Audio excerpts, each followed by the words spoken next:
Good morning, friends. Myself I am teaching economics in sgm College, Karan.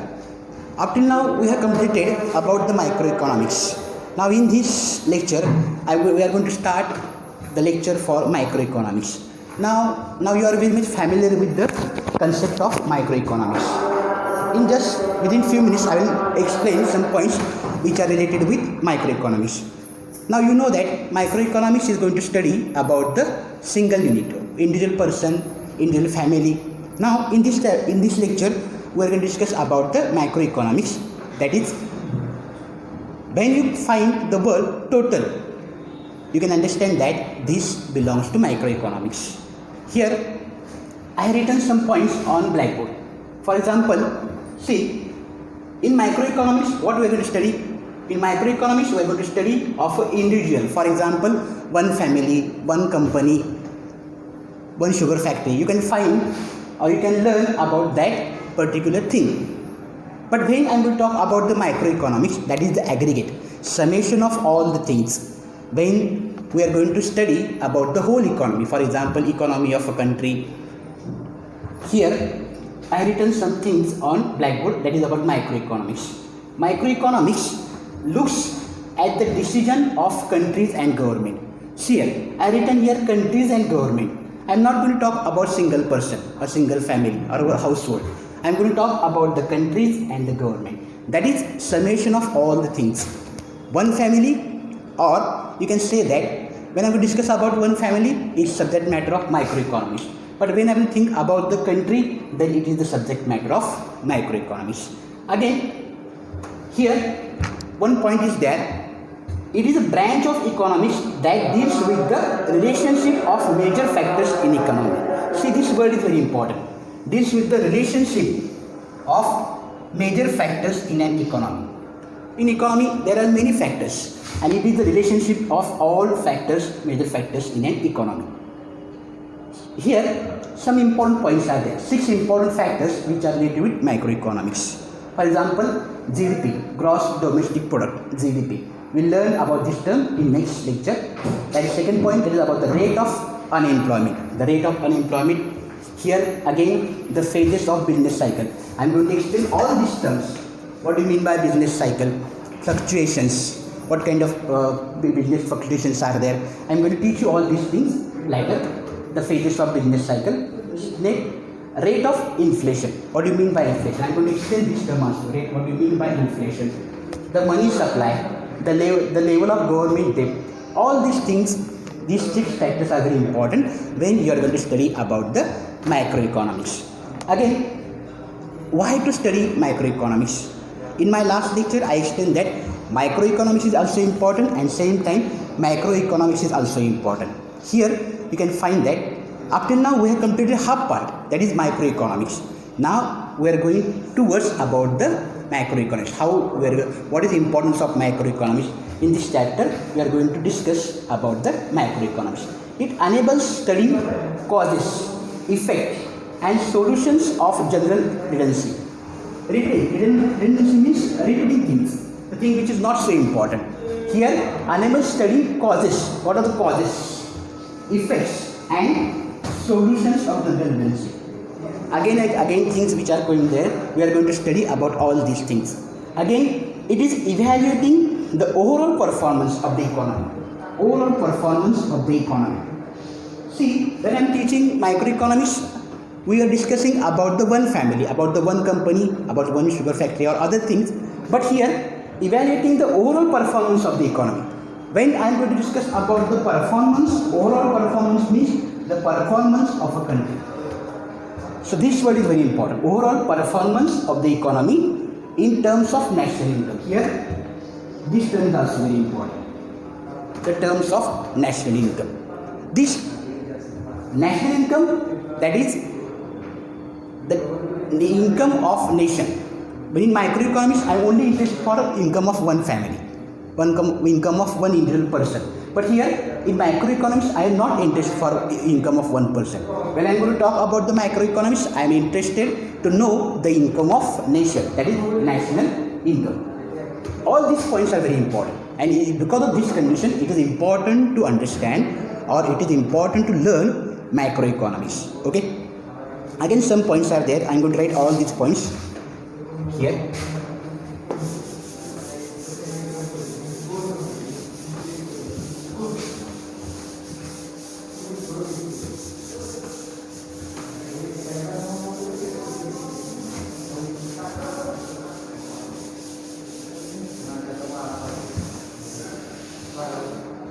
Here, objective to maximize the level of national income. What is the objective? Objective to learn macroeconomics.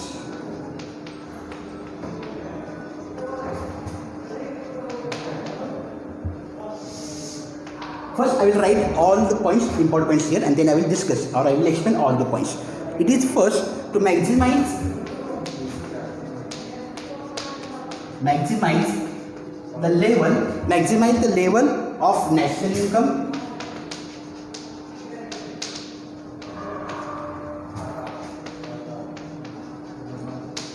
income providing economic growth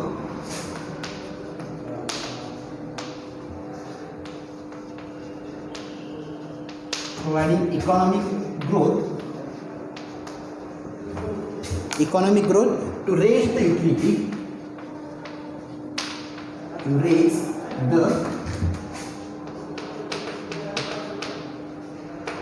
utility and standard of living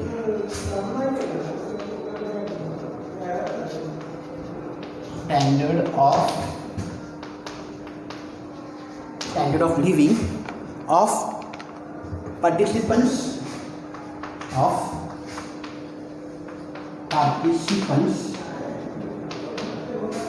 in the economy. Second point, that is about the how it affects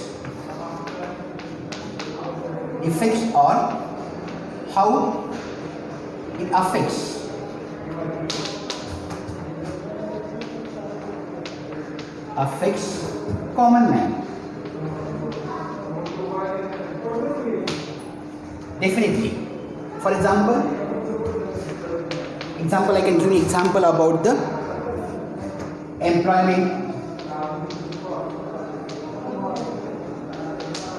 welfare, government welfare schemes.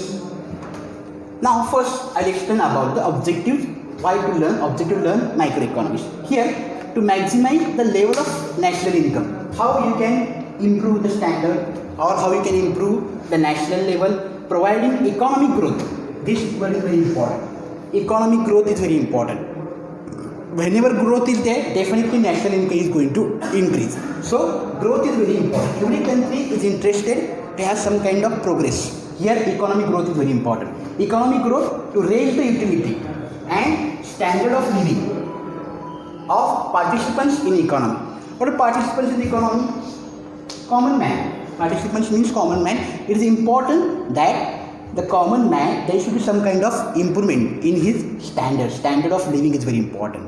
When you compare other countries, for example, like USA, Japan, Germany, England, you can find the standard of living is very high about participants in that economy. Now second point, that is about the effects or how it affects common man. Definitely it affects, because employment is a condition. Everybody is interested, or suppose youth persons, they are there, if they are there, they are interested for the development, they are interested for the employment or government welfare. With this point you can understand the importance of macroeconomics. Again, next point is that about the importance. Why it is important?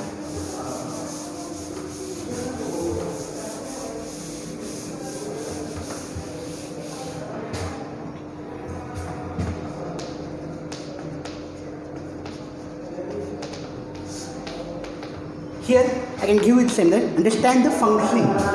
Understanding the functioning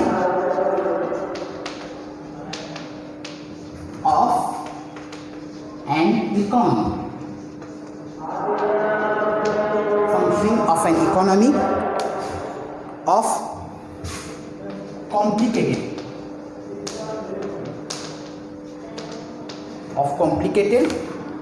modern economic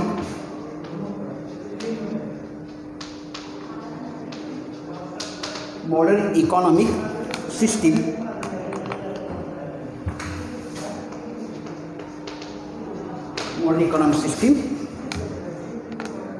it describes how the economy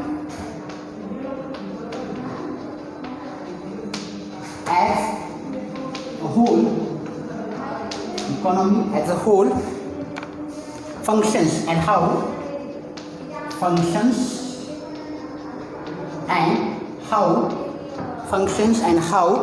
the level of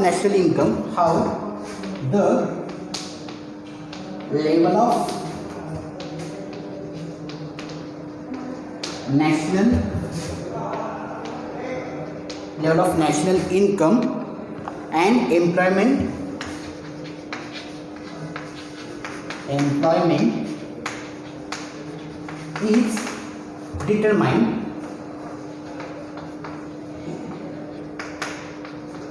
is determined on the basis of aggregate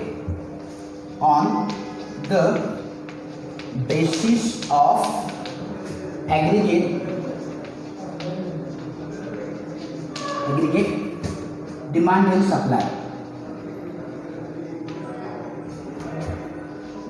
and supply. See, why it is important to learn macroeconomics? With the help of microeconomics, we are going to understanding the functioning of an economy, entire economy, how it is going to work, functioning of entire economy of complicated modern economic systems. There are so many things which are very important, at the same time some things which are very complicated. With the help of microeconomics, we are going to understanding of the functioning of completed modern economic system. At the same time, with the help of microeconomics, it describes how the economy as a whole functions, whole economy, how it is going to work, whole economy is going to function, and how the level of national income and the employment is determined. How the level of national income and employment is determined. So here this word is very important, employment. Okay, I'm going to discuss this word later. On the basis of aggregate demand and aggregate supply. Here this term is also very new for you, aggregate demand and supply. Here, with the help of all these points, we can understand the importance of microeconomics.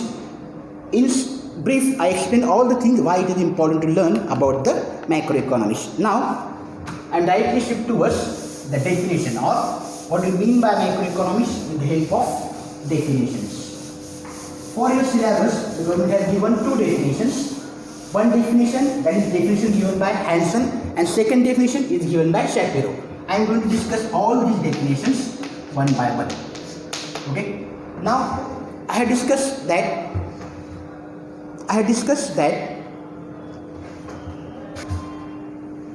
Okay. From this lecture, we are going to start from directly for microeconomics. Here, I written important points. That is, what do you mean by macroeconomics?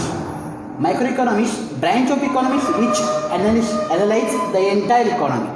In my first lecture, I discussed about the microeconomics. Entire economy, this word is very important.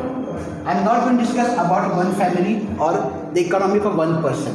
Entire economy, the total economy, for example, national income. I am interested for the nation or the income of nation. That is entire economy.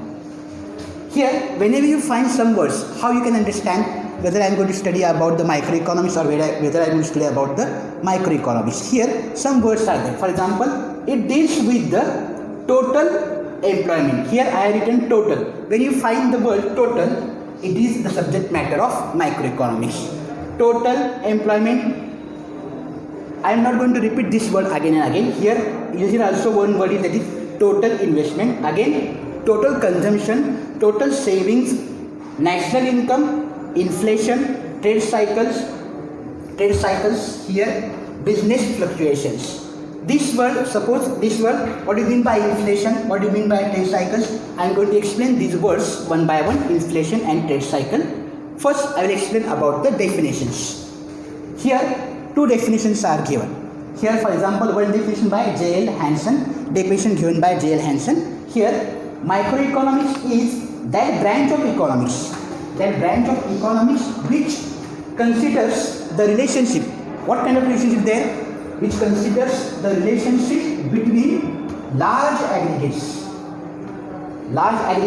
such as the volume of employment, total amount of savings, investment. See here, volume of employment. That is, what kind of conditions are there for employment in your country? I am not interested only for one person. I am interested about the volume of employment of the country. Even total amount of savings, not a person or not amount of one person, saving amount of one person. Even investment of the country, national income. In short, you can say that the summation of all these things is going to learn in macroeconomics. Is going to in macroeconomics. The word is here macroeconomics, not macroeconomics. Okay. Again, second definition is there. Definition given by Professor Carl Shapiro. What kind of definition is there? Macroeconomics deals with the functioning of the economy as a whole. Very simple definition. That is, macroeconomics deals with the functioning of the economy as a whole. Entire economy. I am interested about the entire economy. I am not interested for one family or one company or one organization. I am interested that is about the economy as a whole. These two definitions are there. Okay. Some new words are there. I am going to teach you some new words here. For example, one word is that is about the aggregate. What do you mean by aggregate? Okay. So I will explain first what do you mean by aggregate.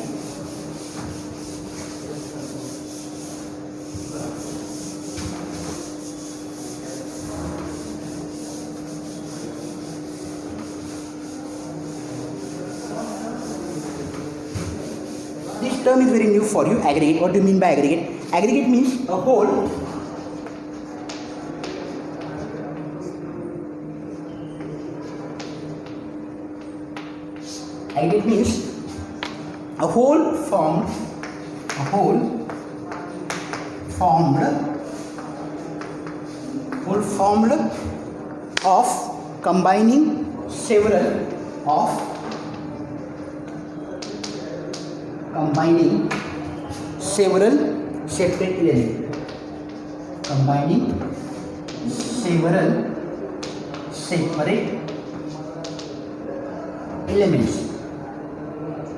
separate elements. That is a whole formed of combining several separate elements. There are so many elements. It is aggregate is a group of all these separate elements. Summation of all these things. It is called as an aggregate. When I am going to talk about the national income, the summation of all the things. So you can understand that when I am going to talk about national income, there should be some kind of summation of all these things. Separate elements. Several separate elements. Okay. Again, one term is very new for you. What do you mean by inflation? Inflation is there. So try to understand what do you mean by inflation. In Marathi, it is called as Bhavwad, Chalanwad, Mudrasfiti. In English, what it is called? Rising prices of goods. Rising prices of goods. Rising prices of goods and services. Goods and services within a particular economy. Within a particular economy.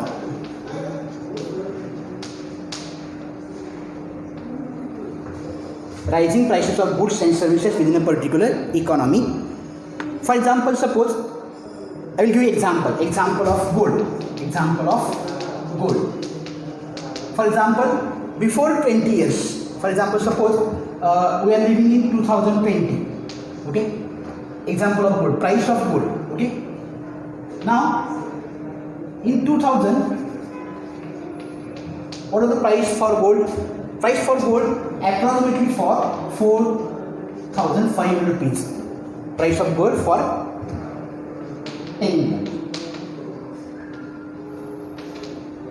And now in 2020, price approximately about the price 52,500 rupees. Now see how there is some kind of rise in price. In 2000 it was 450 rupees price, and now in 2020 it is almost 52,500 rupees. General price level, high price level. The money chasing the goods.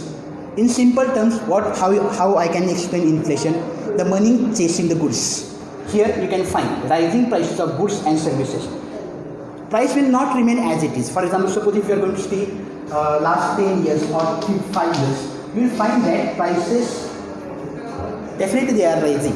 So inflation is very important. So you cannot find one thing which was suppose 5 rupees pen. 5 rupees pen, 20 years it was from 5 rupees, and even at the same stage, even in 2020 it is of 5 rupees. It is not possible. So you can find rising prices there for every year. So inflation is the rising price of goods and services within a particular economy. This term is very important for you. Okay. Now I will explain directly for scope of macroeconomics. This is also very important. So in next lecture I will discuss about the scope of microeconomics. In this lecture we discuss about the importance of macroeconomics. Thank you very much.